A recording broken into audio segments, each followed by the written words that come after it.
Toronto, the largest city in Canada, a global economic engine, a world-class multicultural mosaic, and yet governed like a frat house full of finance majors who think Excel is a cocktail.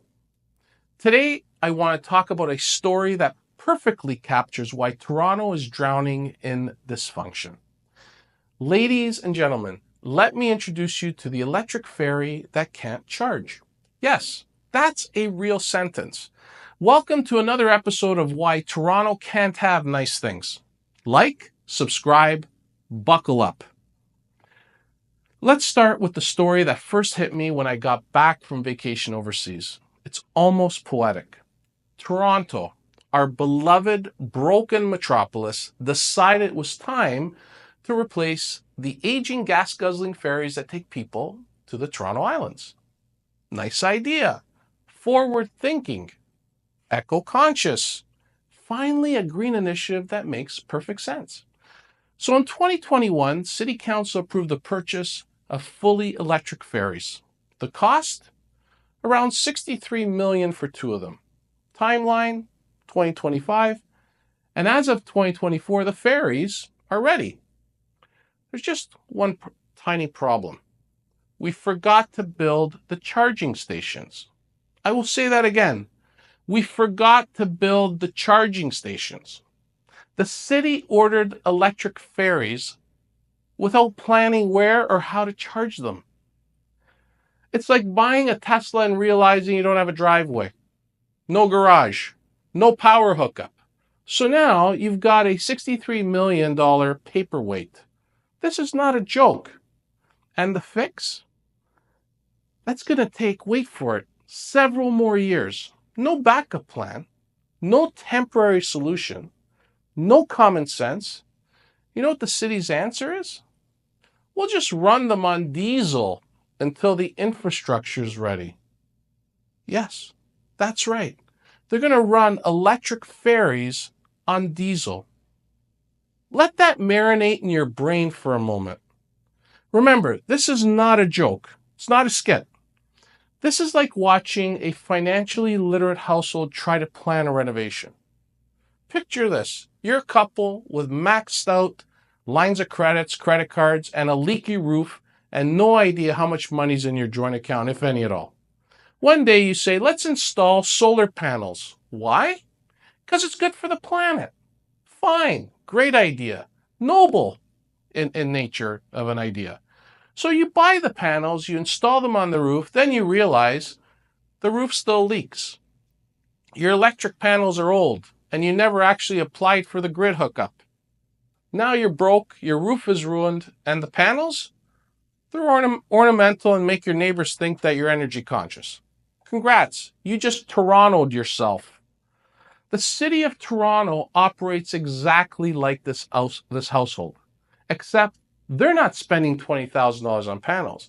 These councillors are spending billions of dollars on things they know nothing about. Absolutely nothing.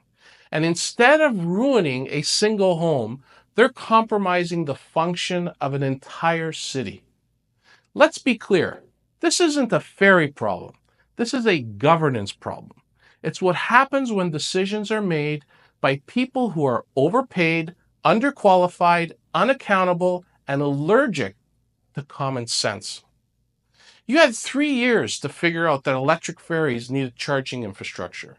How did this type of experienced group of councillors miss it? This isn't nuclear science. This is literally the first bullet point in any electric vehicle manual. Needs to be fucking plugged in. Now let's zoom out a minute, because this isn't just about ferries. This is about Toronto's entire political class. Every decision feels like it's made by a committee of squirrels and pigeons with a Pinterest board. Affordable housing?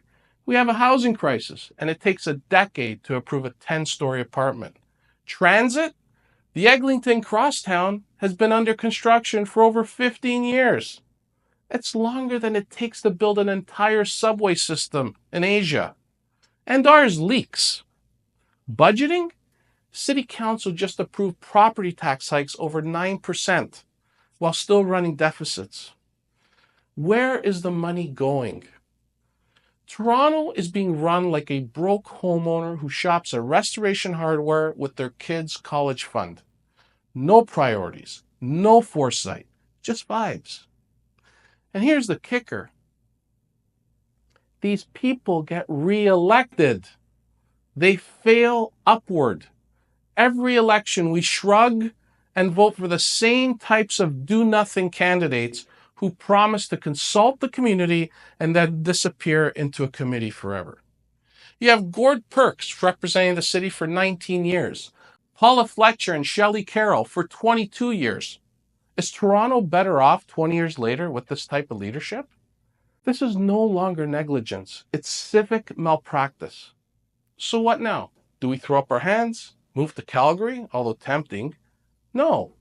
Toronto doesn't need better ferries. It needs a purge. We need to start firing municipal politicians like underperforming executives.